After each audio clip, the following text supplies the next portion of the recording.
Well, thank you so much, Michelle, for joining us on this call and just really being able to talk with athletes and encourage them in this uncertain time that we're living in. And of course, I'm talking with Michelle Carter, the reigning Olympic gold medalist in the shot put, and the first American woman to do so. And thank you so much again for joining us today. Well, yeah, thank you for having me. I'm glad that I'm able to do this interview today. All right. So we'll just get started with just introducing yourself to people. Like, how would you introduce yourself to folks and Yeah. just give us a little background on who you are? Well, my name is Michelle Carter. I am a three-time Olympian, and I am the 2016 Olympic gold medalist for Team USA in women's shot put. I also have the American record in shot put, which is 67 feet 8 inches. And I've been throwing the shot put for over 22 years. Nice. You got the track record there. You got the receipt. Yep. So, Michelle, what has been your experience and current reality in the midst of the COVID-19 outbreak? Just share about some of the maybe difficult shifts that you've had to make, or Yeah. just how you've been feeling throughout this time. Well, to be honest, at first I really wasn't paying it any attention. I knew it was around there, especially when it first broke out being in China.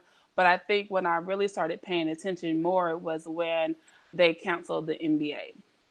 And when I realized they canceled the NBA, and I was like, well, time out. This is serious. Involved in the NBA. And then for them to shut it down, I'm like, then this has to be something serious because if they're scared that the athletes are going to get sick and something else is going to happen, I said, let me pay attention. And that's when I kind of started going down a little small rabbit hole by like watching CNN constantly and on Instagram, on the internet, Googling stuff and looking at all the conspiracy theories. And, I looked at it all and I was like, you know what? Time out. Like I can't keep watching this. But in the beginning, I did have to catch up on what was going on because I didn't want to be ignorant to my surroundings. And that's when I really realized what was going on. The gyms were still open, and I started questioning like, should I still go to the gym because I can't afford to get sick. Like knowing that Mm, the Olympics were coming up, and if I'm sick, this could take me out for a month, if not more, and not being able to right. train. And I have asthma. Like I have too Yeah. much stuff going on.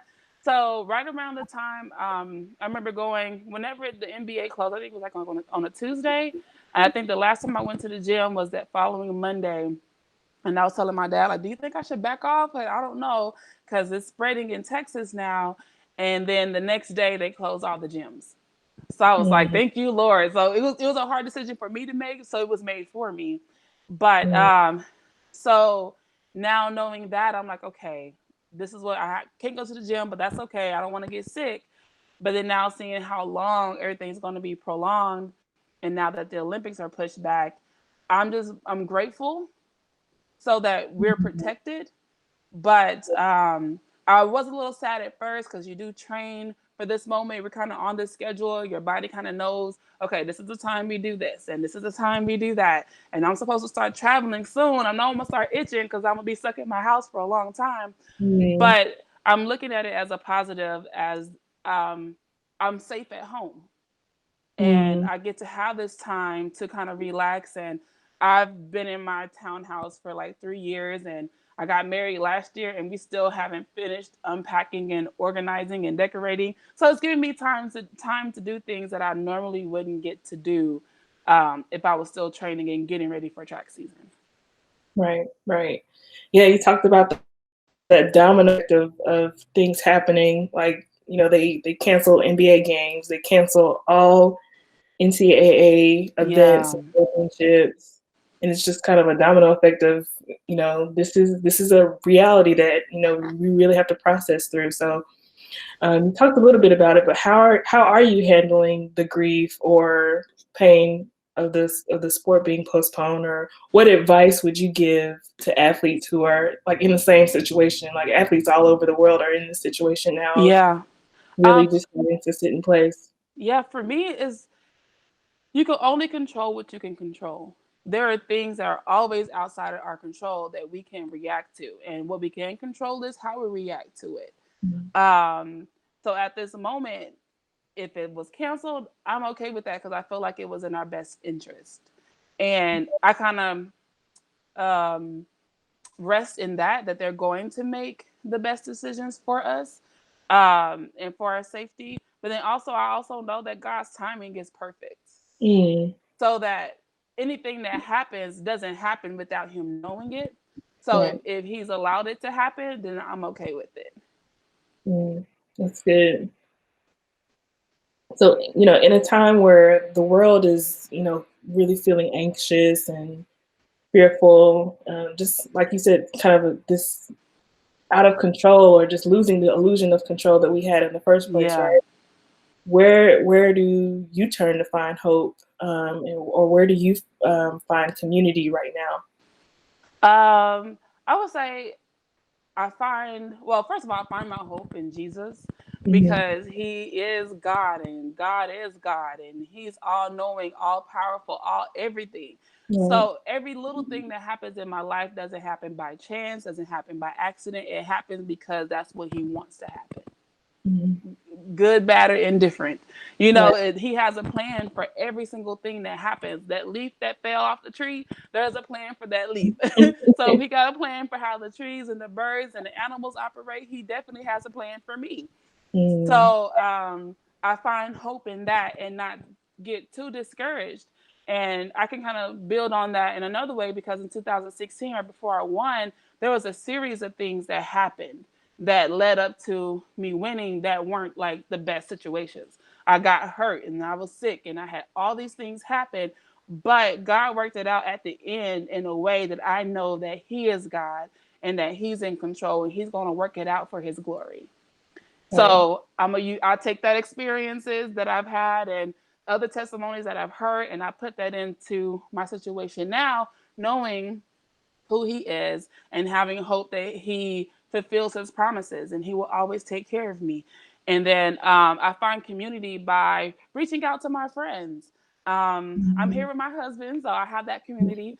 My sister doesn't live far. You know, we'll cook and split our meals with each other. Um, and then my parents, of course, and my family. But I am like just randomly FaceTiming friends, like, "Hey, what you doing?" And I think Mhm. that helps, and just kind of um, reach out to people that you probably don't really get a chance to talk to, or someone you haven't talked to in a long time. You'll be surprised that connection that you have with people during this time and how much it will actually uplift you and encourage you. And of course, you know, my YouTube sermons are popping right now. So everybody's on online for church. So I always got a sermon or some kind of message I'm always listening to. It's like at my fingertips at all times. That's good. That's good. I think, like you said, having a church community online, even though we're not physically connected, we are digitally connected, Yeah. and that's a encouraging for all of us really right now, where we can't meet face to face, or we can't meet in real time. Yeah. So that's good. So, yeah, like you said, many athletes find their identity in their sport, which, when taken away, leaves them feeling, this sense of immense loss or really emptiness. So, share about what finding your identity in Christ means to you personally. What does this relationship help you? How does it help you stand strong in Yeah. times like this? Um, I know that I'm more than an athlete. Mm. And yes, sports take up 90% of my time, you know, but it isn't all who I am. Like God didn't just create me to be an athlete because my lifespan of being an athlete is limited. So there Mm, has to be more to me than just being an athlete because I'm going to retire. I'm not going to be able to throw at this level forever. And yeah. I have to find out who I am at the end of the day. And I've taken that time earlier in my career to really find out who is Michelle. If I never had shot put ever again in my life, like who am I? What do I like to do? Um, and going to the Bible and just doing different things that I was interested in really helped. Mm, Um, and so it's funny that you say that because I've been kind of thinking about going back over is it Ephesians 1 and 2, when God pretty mm, much lists out who we are. And mm. then when you go back and read out who God says you are, then you can kind of redefine who you are and not be limited to who you are in sports. Because that's only one area in life. Like there's you, and you have all these things, but you have different platforms where you get to display who you are and who God created you to be. So as an athlete, I have this one platform. I have a platform as a wife. I have a platform as a sister. I have a platform as a Mhm. daughter. I have a platform as a friend. You know, I have all these different ways that I can be where, who, and what God created me to be. Wow, that's powerful. And knowing that everyone has that same power within them too, just to be able to be lights for Christ in any with any platform that they have or any Yeah, identity that they hold. yeah, Like you said, as an athlete, as a sister, as a daughter, that type of thing. So that's really encouraging. yeah, So I'm gonna give you this question, and it kind of connects back with um, what you just got done saying. So, how would you respond to this quote? It says, "Our greatest danger is not that we become atheists or people who don't worship God, but that we let idols coexist in our hearts with the true God." yeah. That how how do you take that quote? Like, how do you process that one? Um, I process it by knowing that God is the one and only true God, and that He is above everything. There is nothing or no one that is comparable to Him. And Mm, so when I live out my life and when I think about life and when I think about where God should be at the top, number one, all by Himself, and then I start thinking about what are my go tos when something happens. When something good happens, when something bad happens, if I'm frustrated, am I calling my mama first? Am I talking to my husband first? Am I calling my homegirls first? Do I worry first? Do I panic mm, first?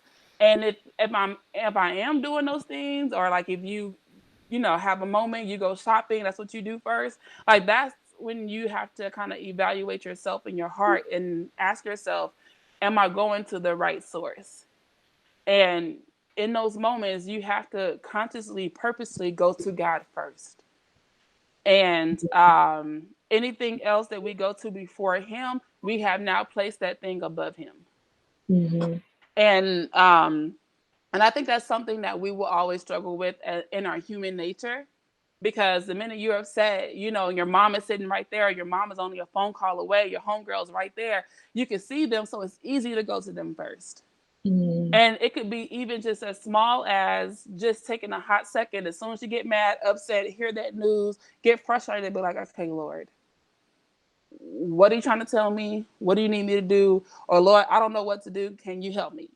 And mm, it don't have to be this long, elaborate prayer. Like when he say pray without ceasing, like we just have mm, these little conversations with God throughout the day about everything. What pops mm, in your head? You have a negative thought. You're supposed to capture those thoughts. You bring that thought to God, but like, God, I don't know why this is in my head. Like, can you help me capture these thoughts and turn this thought around? Because I know this thought didn't come from you. mm, And just recognizing his position in your life, and by giving him that recognition, just saying like, hey God, I'm frustrated today, like help me, like that's it. And that's putting him right back in his rightful place, which is first. mhm, And so my encouragement is to think about it that way. Think about, who am I going to first? What am I thinking about first? Is my first go to God? And if mm, it is, then you know you're in the right place. And if it's not, you have to put reminders up, put sticky notes up, or um, put it on your phone or something, that when you have these situations or thoughts, that your first mind, your first go to is to go to God with everything. mhm. That's a good word. Yeah, just to really take those thoughts captive and give them to the one who knows all, who is working it out on our behalf, even though we may not even see it. Yeah. So what's that, encouragement for, even your fellow athletes or fellow Olympian athletes, to even the girls that you mentor who are, maybe sidelined from the events that they had planned or athletic, goals that they wanted to hit, and they're in, they are, you know, it's a challenge to think about what's next or you Yeah. know, feeling. So what is your last or closing thoughts and encouragement for them? I would say my biggest encouragement to all the athletes out there, my young girls, college girls, high school girls, and even the professionals, is that control what you can control and let God handle everything else. And the Mhm. thing that you can control is you. You can control your emotions. You can control your thoughts. You can control how you spend your time. You can control what the energy you put out and where you put it out to. So in this moment, let's not focus on what you can't do. Let's focus on what we can do. And even though the season may be done for now, we don't know what's going to happen in a couple of months. And I always say, just be ready. You never know Mhm. what's going to happen on the other side. So even though we're at home, we don't have access to do our normal activities, be creative at home.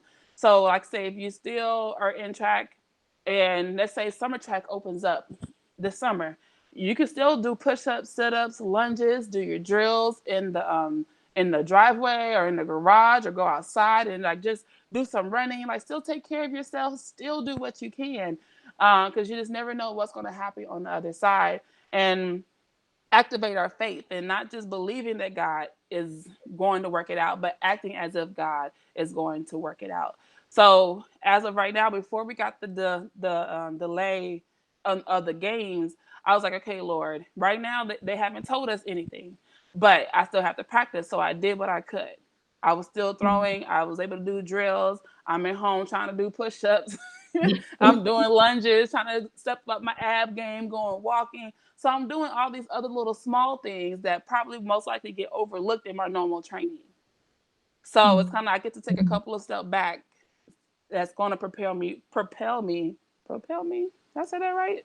Yeah, Okay, yeah, propel got me going forward. I'm like, it doesn't sound right, but it. it's going to push me forward by Mhm. taking a couple steps back and focusing on some small things that will get overlooked by doing the big things. So just take this time, reevaluate what's going on, look at your weaknesses and where you can get stronger.